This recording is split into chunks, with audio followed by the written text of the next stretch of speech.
Welcome back to another fabulous episode of Colony Confidential. I'm taking a couple of questions today, but I want to start with something. There's been a lot of rumors. The rumor mill has been running amok with all these mergers and acquisitions. I want to say in the next 15 days or less, one of the larger acquisitions in the Northeast is going to take place. The rumor mill has been running crazy about it, and let's just say what everybody's thinking is what it appears is going to happen. With all mergers and acquisitions, especially in our own backyard, we should see an increase in business in, I would say, early 2019 once this merger is complete and the company that bought it can't hold on to everything that it bought. Many of you know, and plenty of sellers can attest to this, the buyers probably would never say this is true, but a lot of these large corporations lose at a bare minimum 10%. Yes, that's true. When you're talking about a $30 to $50 million business in your own backyard, and you're talking about 10% of that, that's a lot of fazools to go around for us smaller companies such as myself. Yeah, that's true. Anyway, that's going down in the next month or so. I would say by the time November ends, you'll see it. So here we go. Here's a question. I am barely meeting my goal for 2018. While I am satisfied with my operation this year, I want to know what you would suggest for me to really kill it in 2019. I have 3 managers and 33 technicians. Well, I would look at why didn't you make your goal? Why didn't you make the goal? What did you do? Oh, I did everything right. Well, then there's something you left out. I would lean on the managers. Maybe gave them some incentive where they could get a percentage of anything they increase. I'd also call in everybody and tell them, I would give them a commission on any new jobs they brought in. Maybe pump them up, do a nice Christmas party, or end of the year party or something. Something's missing. Are you making them feel part of the company? I mean, you've done something right to get the 33 guys. What did you do right? What did you do wrong? Because we all do things wrong. To me, I would lean on the managers. They're the ones that are supposed to reach the goal. And once you tell them, okay, we didn't make the goal, but I'm satisfied, not a good idea. I don't think that you should tell your team that, but I think it's good that this person is satisfied, although personally, I don't think you should be satisfied if you didn't hit your goals, unless there's some catastrophic reason. Let me tell you, you hit your goal, but you're never satisfied because you always set the goal higher. So we got the whole goal this year. I wouldn't say you're satisfied. That's okay. Now we got another goal. I mean, people that work for you always think they're going to get more money, and hopefully they will.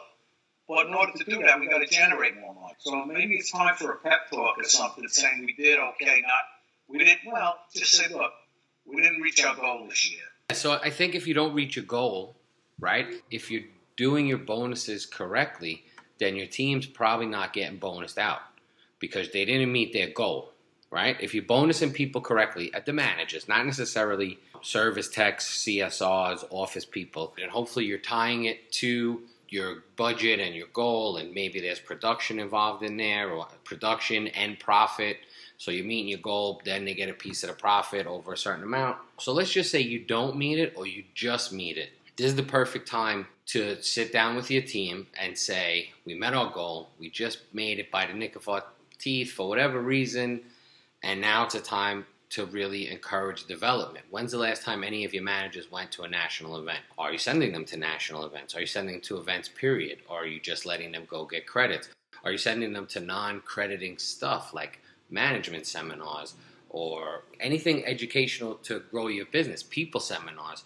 Every single hiring website, Glassdoor, Indeed, ZipRecruiter, even non-hiring website, NPMA did 2 or 3 part webinar on hiring and how to retain people, and even which goes into retention of your customers. We were just reading an article, something about like 70% of employees are not engaged or disengaged at work. That's a pretty scary number, wouldn't you say? Well, I was just thinking, when you have this meeting, end of the year meeting, end of the month meeting, whatever it is, and you start discussing what your goal was in the past year, I would go around the table, particularly with the managers, and ask them, what do you think we can do to make it better? And if you hired a good manager, he might tell you some of the things you put in place might not be that good, or he might come up with a good idea. Or you might find that one employee that will blurt something out. If you go around the table and they don't want to say anything, because a lot of them are like, oh, if I say anything, he's like, yeah. It's not going to be right. I would give them all a piece of paper and tell them, within the next 3 days, write down what you think we can do better. And just, you don't even have to sign it. And then what I would do is put these things that I pass out, I would put numbers on the bottom. 1, 2, 3, 4 to 33. I would give them out, and I would say, I would go around the table and know who was sitting. So the guy that turned it in, and you weren't going to know his name, number 1 would go with a name. And the reason you do that is not so much to find something wrong, but that one guy that came up with a good idea, you want to single him out and grab him and talk. Or maybe you could just go over the ideas without putting the numbers on the bottom. And if you got 1 or 2 good ideas, you have another meeting and say, I got 2 really good ideas. Who did this? Because I want to talk to you. You might be in for a promotion. Those are people that, and it might be a guy that you don't think that much of. I don't agree with the numbering, because all we really want for the company, and all this person wants at 33 technicians, 3 managers, he's probably got about 40 some odd staff members.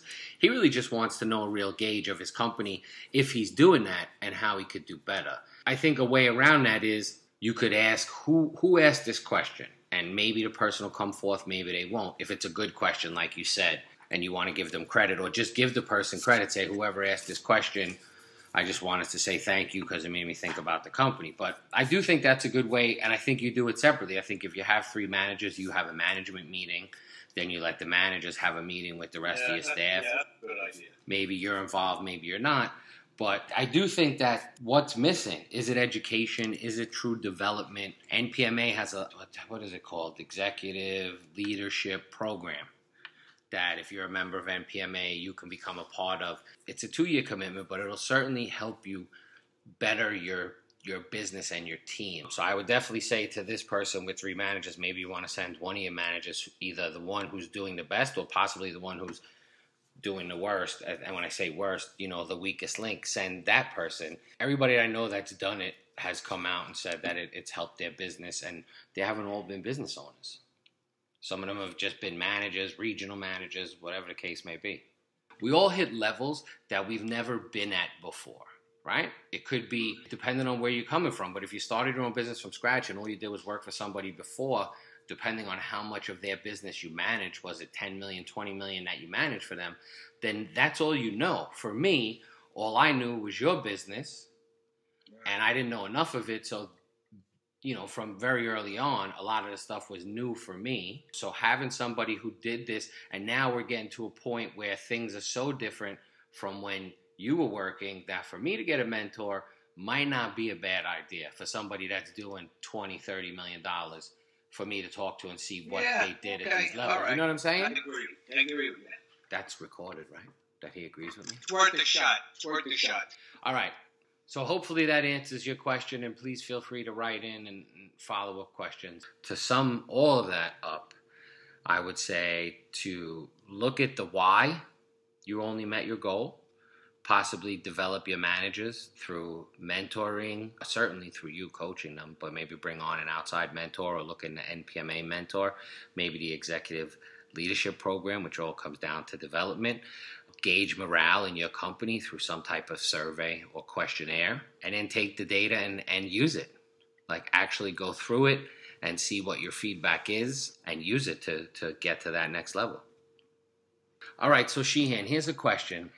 The electronic ultrasound devices that you plug into your house in the wall and it gets rid of all of the pest and vermin. Okay. Do they work? No. Let me explain. It's a bowl muffin device, yeah? Yeah, but let me explain why. It's set to a certain pitch. The ultrasound is set to a certain pitch. And with the revolvement of the earth and with vehicular traffic or whatever, it's going to screw things up. And the pitch is going to change. And what we found happened was that it started to affect people's ears. Their inner ear. It affected their inner ear.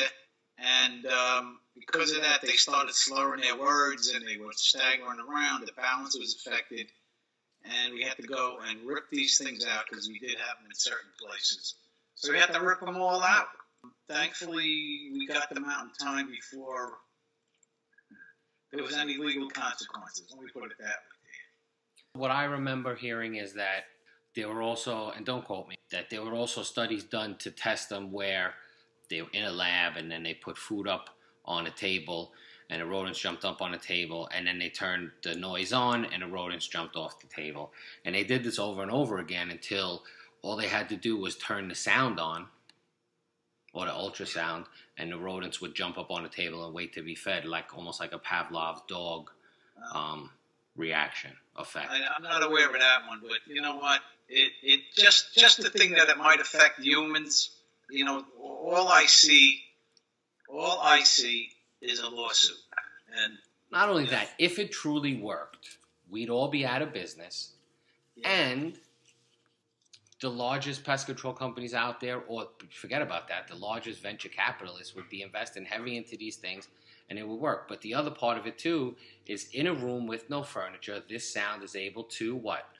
Go everywhere. But once you add furniture that it bounces off the furniture blocks it. It creates pockets for all of the pests, rodents, rats especially, to get around. And where do you find roaches? Are they out in the open walking around? No, they're hidden behind things that would be hidden from these sounds as well. So our official opinion, and remember, it is opinion, ladies and gentlemen, is that these things are bull muffin. Bull muffin, yes, bull muffin, definitely. This is actually a good question because we talk about this in a couple of episodes. I will be doing a lot of socializing during the holidays, and I don't want to come across as a pushy salesman always trying to sell my services. What tips do you have for me to mix networking with my everyday life? Yeah, wear a uniform that has your name on it. You should be doing that every day. What I have found... Wait, listen to the question. He's going to be doing a lot of socializing during the holidays. I don't think a uniform works in this particular...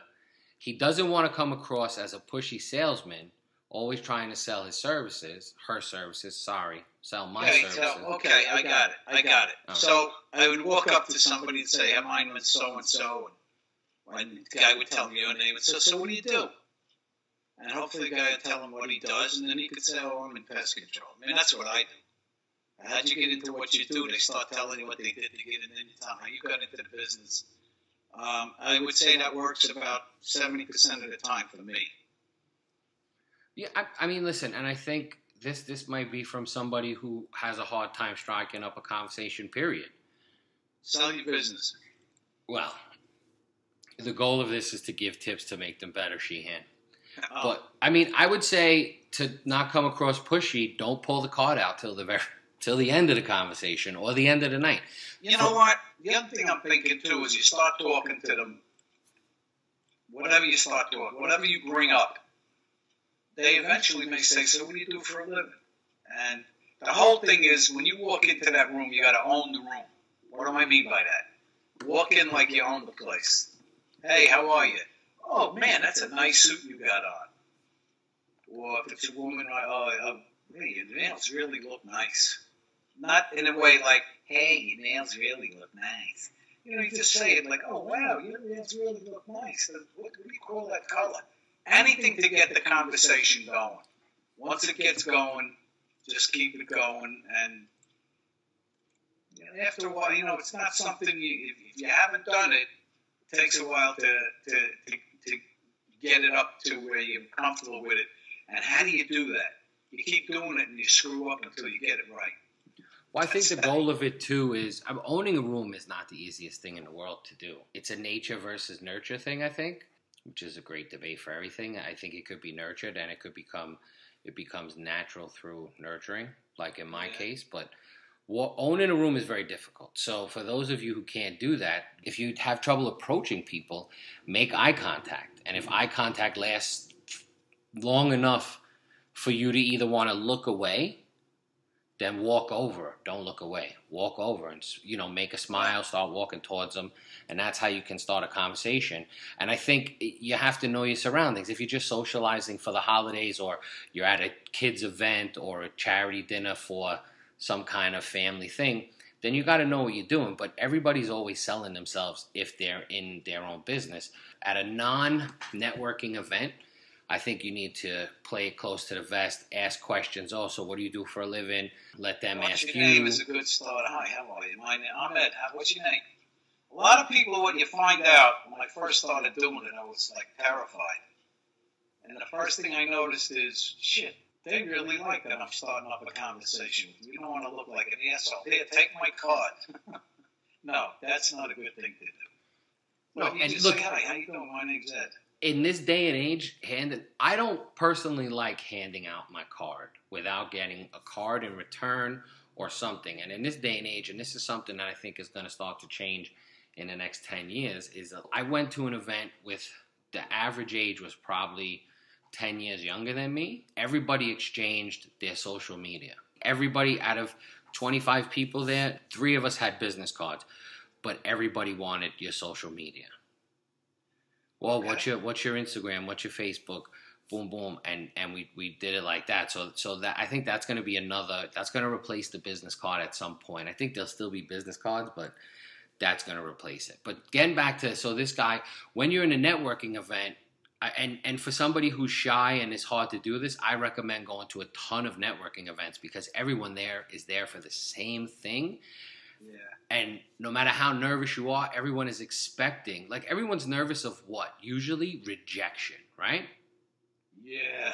But in a networking event, your odds of being truly rejected are much slimmer than if you want to ask the opposite sex to dance, right? Because everyone knows that's what they're there for. They're there to network and potentially meet somebody who's going to help them in their business as well. So I would recommend for you to get, if you want practice, is to just Google networking events in your area. I mean, I personally could go to a networking event every Monday through Thursday. Friday, Saturday, Sunday, they don't have these scheduled ones, but I can go to one Monday through Thursday. And I would recommend doing that to get just to hone your skill of selling yourself. So selling yourself. I mean, at Colony, I built the business on networking. And this is what I did. I went, I met people, and just got business. I'm with you, Stinky. I know. It's an old story, and no matter who does it, you always say like, okay, there's a lot of similarities there, where what I did, what you did. I mean, it's all, you're telling me stuff that you would do. I remember stuff that I did. So it's sort of, it's very similar in a lot of ways. Let's put it that way. So, I mean, look, to sum this up, at non-networking events, like non-true networking events, you should steer the conversation at some point towards, so what do you do for a living? With the hopes of that question being asked to you. Yeah. And then tell them what you do and where you service and whatever. And while they're telling you what they do, you're figuring out if they are truly a potential customer for you or if you're just going to enjoy the night with them since you're sitting at the table with them. And what I just found out down in Florida, you're walking along and somebody's going to stop you and start talking to you. And that conversation could last a half an hour, and you made a friend that, regardless of whether the guy could help you out in any form, it's just, the guy is such a nice guy that you just want to know him. And yeah, that's got to be something having to do with where you are in life, because when you're moving and shaking like you were when you were like 40s, 30s, and 40s, I don't know if that was going through your head like, this is such a good night, I want to get to know him.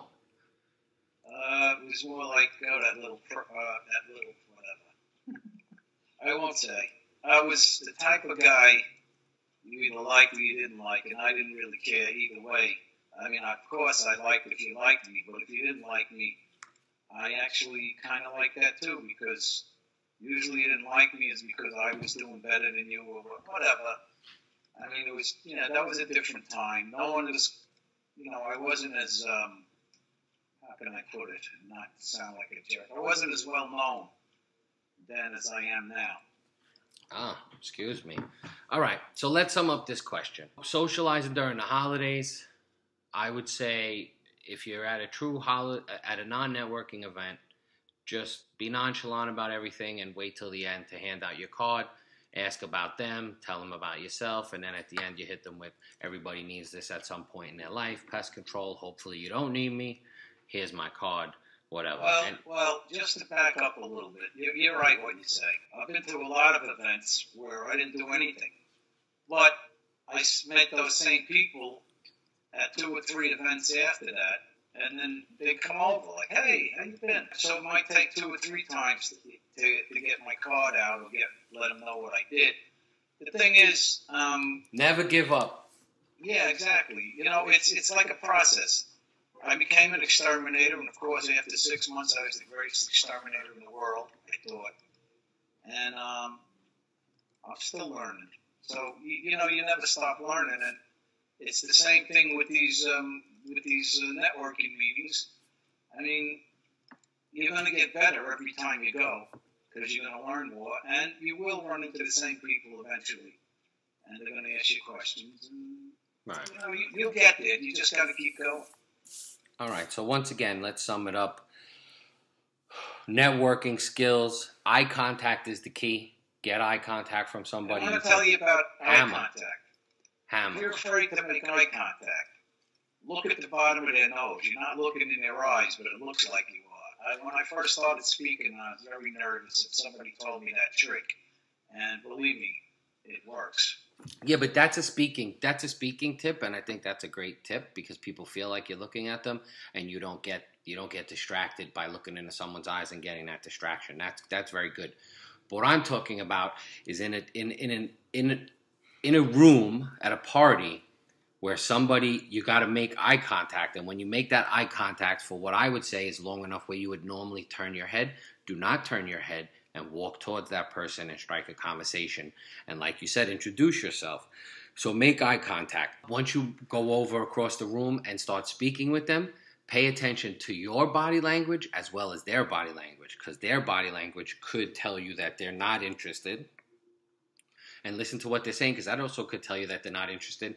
And in a true networking and selling perspective, you want to cut and run from that conversation as quick as possible if your goal there is to sell and get new business. And look, practicing and listening while you're doing it, listening to other people, practicing on other people, will just hone your skills and make you better at networking and socializing. The other thing I would tell you is listen more than you talk. Once they're talking, don't interject so quick. Let them finish what they're going to say, and then you can go from there. Don't interrupt like we interrupt each other, right, Hammer? Yeah, well, you and me are special. Well, I think that's what they called us exactly. Thanksgiving is this week. Yeah. What are you thankful for? I'm thankful that my kids are doing well and good health. I'm thankful that I had a pleasant year, did a lot of traveling with my friend Iris. I saw a lot of the world. And I'm thankful that Ellen McCarthy's taking care of my money. And I'm taking care of some of it myself, You know. What are you thankful for? No, you didn't get nowhere. What are you thankful for? I'm thankful that my circle is getting smaller and stronger. What kind of circle? My circle of people, my close circle that used to be larger than it needed to be is shrinking but becoming stronger at the same time. Dropping dead weight and adding quality people to it. In all aspects, in business. I'm still in that circle, right? Yeah, in business and in family. I'm thankful for the kids. I'm thankful for everybody, being healthy and doing well. And I'm thankful that 2018 is almost over to see what 2019 has to give. But yeah, I'm thankful, for all the normal good stuff, for my family and friends. And I am, though, like that thing about my circle getting smaller and stronger, I am thankful for because it just makes life easier. So you're dropping the dead wood. I got it. Yeah. All right. So Shane, you'll be interested to hearing this. Thanksgiving or Thanksgiving Eve is one of the biggest travel dates for airlines. American Airlines, they're no longer accepting emotional support animals of these kind: insects, goats, hedgehogs, ferrets, spiders, chickens, and hawks. Well, what am I going to do now? I got my pet roach and I can't bring him on the plane. They let somebody on with that calm off an excuse. I mean, give me a break. I mean, but you can't make this stuff up, right? No, you can't. Insects, hedgehogs, spiders, chickens as an emotional support animal. A hawk. I remember this TV show. I forget the name of the TV show. But it's about New York City. And the thing was, there's 8 million stories in the big city. And this is just one of them. And it went from one nudnik, I'm being kind, to the next. And you just wonder how So it's crazy. Live. How do they survive on a daily basis? I don't know. It's almost amazing, like what they have to highlight. So unclean animals or animals with an odor are banned as well. However, miniature horses remain okay so long as they're properly trained as service animals. Where are they putting a miniature horse? Joey, this is not our problem, so let's move on, okay? Let's just leave it at this, all right? I'm going to have Grandma sum it up for you. Suffering Jesus. Yeah, I mean, listen, that's what I just... But what does that say? The use of such animals on flights has ballooned. The use of such animals on flights has ballooned in recent years, said American Airlines. Between 2016 and 2017, the number of customers transporting service or support animals aboard their plane rose by more than 40%. So, I mean, I guess that makes sense, right? None of it makes sense to me. If you're on your flight to Russia and the person next to you has a chicken... That's more likely to happen on a flight to Puerto Rico. Right? Hammerhead is probably more likely to happen on a flight to Russia or from Russia. They bring their lucky chicken from where was that favorite town you went to with all the hot women? Uglich? Yeah, Uglich. But seriously, if you got on a flight and the person next to you had a chicken in like the dog carry case on a 9-hour flight, go. What would I do? You asking me what would I do? Yeah. I would utter one word. Security! That's how I would handle that. I have a funny story. I don't remember where I was coming back from, but like I saw this parent and child that probably had a combined weight of 700 pounds, right? And I see them in the TSA line, and then I'm like, I know they're not going to be on my plane. They're not going to be on my plane. Then they're on my plane, and then I'm walking down the aisle. They're in my row. I squeeze in to the side of them, right? And I'm like, I can't believe I got a 4-hour flight like this right now, right? I'm in the wrong seat. I was so nervous about sitting next to Tweedledum and Tweedledee that instead of 14, I was 14A, and I went into 14, whatever it was, F on the other side of the plane. Some skinny dude comes down. He's like, oh, I think you're in my seat. And I was like, all right.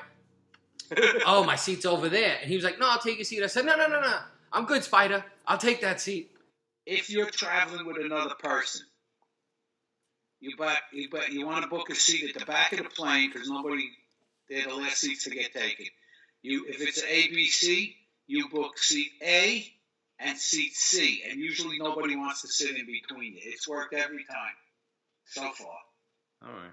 We got a middle seat between us. But I would always get him, and I got my ticket to Orlando. Thank you. On the way back, I'm sitting, there's a guy at the window reciting the Quran, or whatever it is. Quran. Yeah, that thing. So I'm like, all right, I just got to watch that, looking under my seat, making believe I'm, checking for my life vest and making sure there wasn't a bomb under his seat. Right. And he starts praying. I got no problem with that. And then this other fat person sits next to me, and he's got his arm over my thing, and then I put the arm down, the arm rest, I put it down. He goes, what are you doing? I'm keeping you on your side of the seat. Oh, well, it's kind of tight. You should have bought 2 seats. He gave me a look, but he didn't talk to me the rest of the flight. But still, it's kind of creepy. Anyway, the good news was it was a 2-hour flight, so problem solved. This is Ed Sheehan from Colony Confidential, thanking you for listening in. I hope you got some information. If you need further information, please let us know. Colony Confidential, homeowners@gmail.com. We look forward to your comments and your questions. And to all of you, Mr. and Mr. America and the ships at sea, have a great Thanksgiving, and God bless you. I want to wish everybody a very happy Thanksgiving. Don't forget what you're thankful for. Remember it every day. Take a look at our updated website, colonyconfidential.com, and the phone number is 917-765-0714. Hope you enjoy this episode, and a very happy Thanksgiving to everyone listening.